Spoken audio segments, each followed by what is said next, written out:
तर मग काय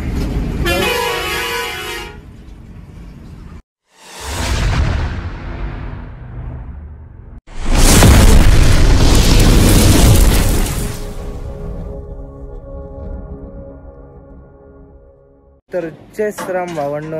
तर आपल्या न्यू ब्लॉकमध्ये स्वागत आहे आजच्या.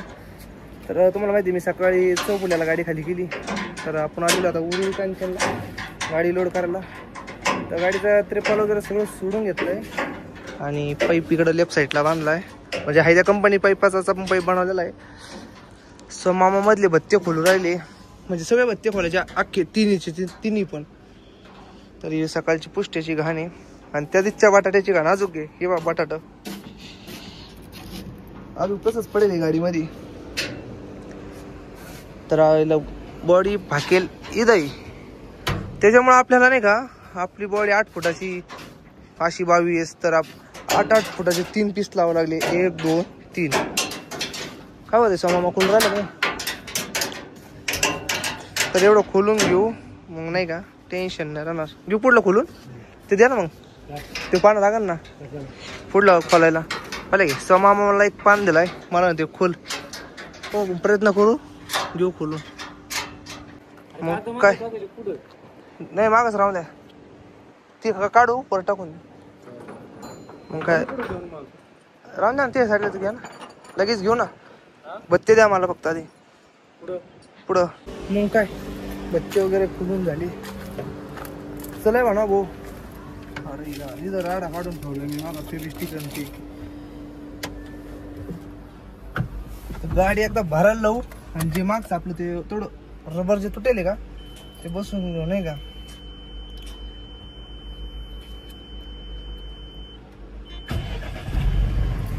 तर चला केली चालू. आता मस्त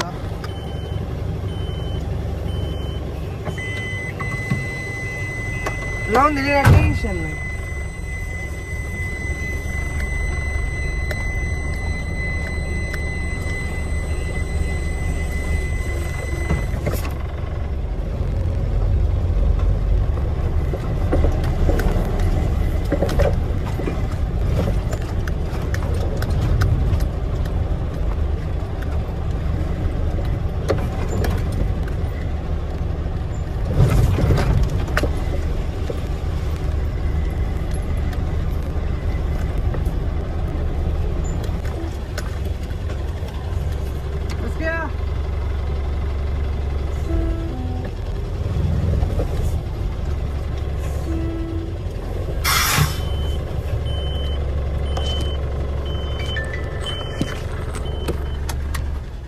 मग काय गाडी बिडी लावली आता भरायला.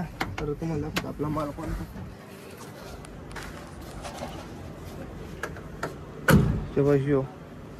हे गठ्ठे गाडी पाहिजे का एकदम गचपणात लावले भरायला.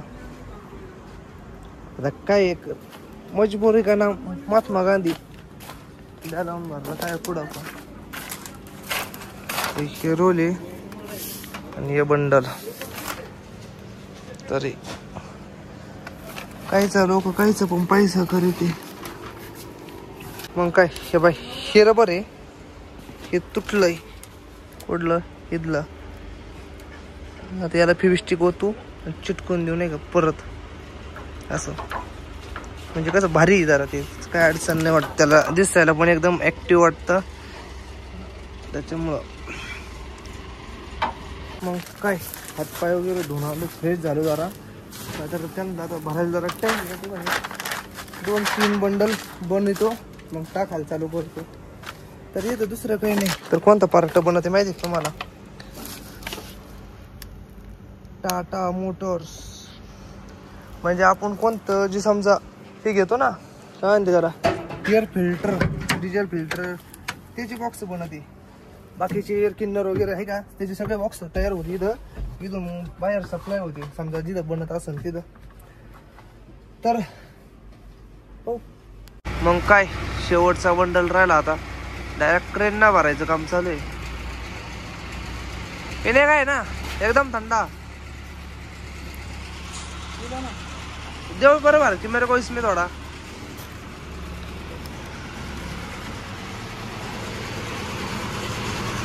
कितना आ जाएगा गाड़ी? गाड़ी आएगा भाई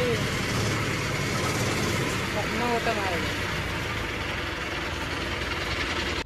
मग काय गाडी बिडी बांधून एकदम ओके आलतो गेटवर. मला थांबा म्हणे नाही का मेन साहेबाला विचारावं लागन मग सोडतो तुम्हाला. म्हणलं पा काय होतं सांगा आम्हाला तुमचं झाल्याच्या नंतर. हे मामा हे काही दाखवते अवतार पाहिला किती घाण झालाय. घाम घामच नसता जे काम करताना त्यालाच कळतं भाऊ काय होतं काय नाही. आता बाकीच्यांना काय फक्त टमने मारायला काय जातं बसल्या ठिकाणी. भरायला अशा सिंगल रोडला आलतो का या रोडला डबल गाडीच बसत नाही. तर पाहिलं का आपली गाडी अख्खा रस्ता सोडून खाली उभा आहे. तो समोरूनच लाईट लावून आलाय. तर त्याला वाटलं आपल्याला जागा ठिकाणी जायला काय नव्हतं त्याच्यामुळं एकदम फेस रोड आणि त्या इकडे त्याची कंपनी लय आतमध्ये कंपनी मक्कार म्हणजे ह्या कंपनीच्या पलीकडे ही नाही आहे. तर तुम्ही माहिती ना आपण आता आतून आलो आणि ती कंपनी एवढी मोठी नव्हती. पाहिलं काय बारीक रोड आहे. म्हणलं मकर गाडीला फांट्या वाडा द्या. तर इथं टेकाडालाच रस्ता किती खराब आहे पाहिलं का समोर. त्याच्यामुळे जरा मोसम मध्ये घेतो इथून आलंच या पेवलं.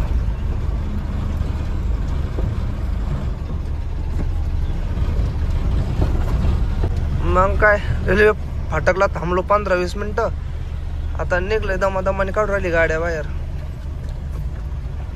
रस्ता काय खराब आहे काय नको. महाराष्ट्राची शान आहे रस्ता खराब. जिकडं जाईन तिकडं घ्या काढून पटापटा. हीची रेल्वे एखादी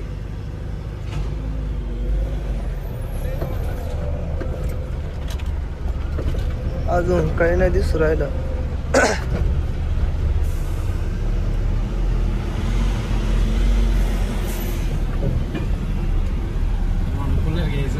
मग काय काटा करून चाललो आता दौंडच्या दिशेना. आपल्या गाडीत वजन आलेलं आहे फक्त 7-7.5 टन. आपल्याला अपेक्षा होते त्याला 12 टनाची गाडीत त्या 12 टन सुद्धा वजन नाही आलं. आता नेमकं भाडं कसं भेटतं आता हे नाही सांगता येणार. नेमकं टनाने 10 टनाची गॅरंटी लागेल असतं तर 10 टनाचं भेटल. मग कळण किती भेटतं काय. शक्यतो 10 टनाची गॅरंटीच भेटावं.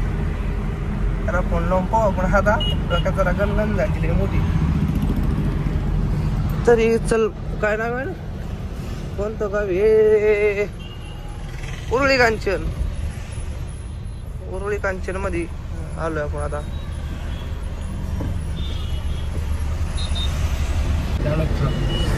मग काय आलतो आता दौंड मध्ये.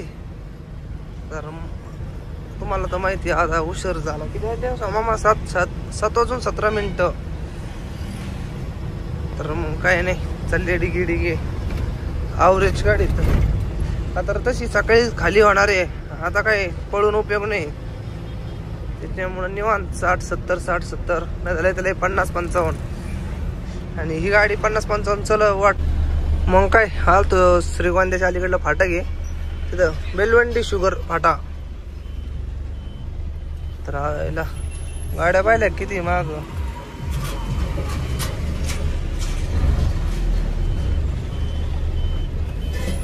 चले बाबा पुढं माग नको सोडू फक्त. तो माग सोडू राहिला.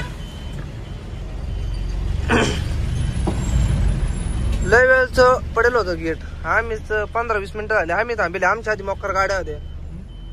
तर गाडीची लाईन पाहिजे पुढं मोकर लाईन लांबोर आहे. तसं एवढा मोठा रोड केला ना फक्त ब्रिज झालं ना भाऊ टेन्शन नाही कोणालाच. का तर अशा हाईटच्या गाड्या येत्या ना तकलीफ आहे सगळ्या गाड्यावाल्यांना सुद्धा. तसं ब्रिजचं काम तर चालूच आहे नाही का काही विशेष नाही. तर बघा तिकडं समोर काय इकडं दिसलं का ट्रॉफिक पुढं रे माग आहे बरं मागल्या कोपऱ्यापर्यंत.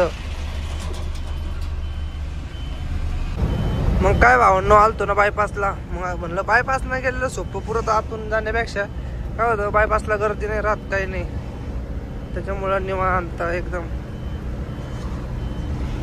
तर मग काय आता तरी साधारण 9 वाजत आले असन.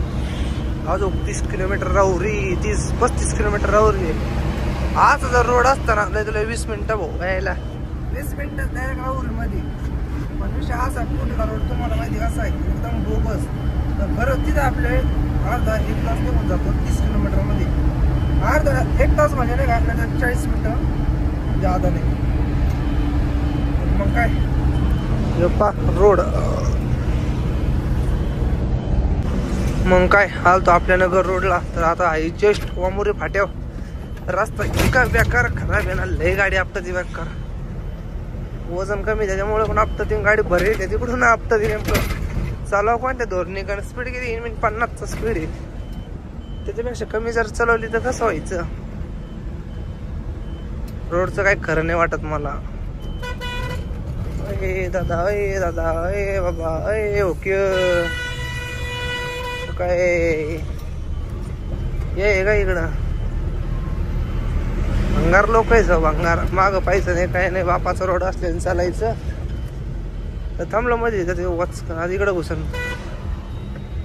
कानापाशी धारणा वाजेन त्याच्या. आता मध्ये मध्ये थांबलो.